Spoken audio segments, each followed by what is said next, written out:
નમસ્કાર, યલગાર ન્યૂઝમાં આપનું સ્વાગત છે। જોઈએ આજના મુખ્ય સમાચાર।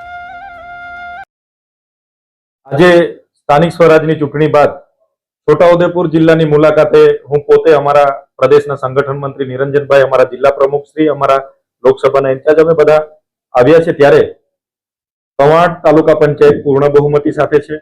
17 તાલુકા સભ્ય અમારી સાથે અહીંયા ઉભા છે। કદવાલના જીતેલા 8 સભ્ય અને છોટાઉદેપુરના જીતેલા 13 સભ્ય અહીંયા હાજર છે।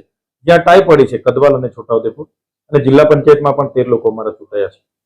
ત્યારે છોટાઉદેપુરની મુલાકાત માટે આવવાનું કારણ એટલું હતું કે જીતેલા સભ્યને મુલાકાત કરી આવનારી તાલુકા, જિલ્લા અને જે પણ ઉપપ્રમુખ, પ્રમુખની વરણી છે એમાં આપણે કયો સ્ટેન્ડ લેવાનું, કોને ભરવાનું છે, વિપક્ષમાં કોણ હશે, તાલુકા પ્રમુખ અને ઉપપ્રમુખમાં કોણ હશે, એની સહમતિ લેવા માટે આજે અમે આવ્યા છે। અને કવાંટ, કદવાલ અને છોટાઉદેપુરમાં એની સહમતિ બની ગઈ છે। છોટાઉદેપુર જિલ્લા પંચાયતમાં પણ અમે પ્રમુખ અને ઉપપ્રમુખમાં અમારું ફોર્મ ભરવાના છે અને વિપક્ષના નેતા તરીકે પણ અમારું ફોર્મ ભરવાના છે। આ ટાઈ પડી છે, જનતાએ જે પણ જનાદેશ આપ્યો છે એનો સ્વીકાર કરીએ છીએ। અમે ભાજપ જેવા નથી કે કોઈના ઘરે જઈને તમને 50 લાખ આપીશું, અમારી સાથે જોડે જાઓ, એવું અમારું કામ નથી। જે પણ જનતાએ અમને આપ્યું છે એના થકી જનતાની સેવા કરવાનું કામ અમારા લોકો કરશે, હર હંમેશ તત્પર હશે।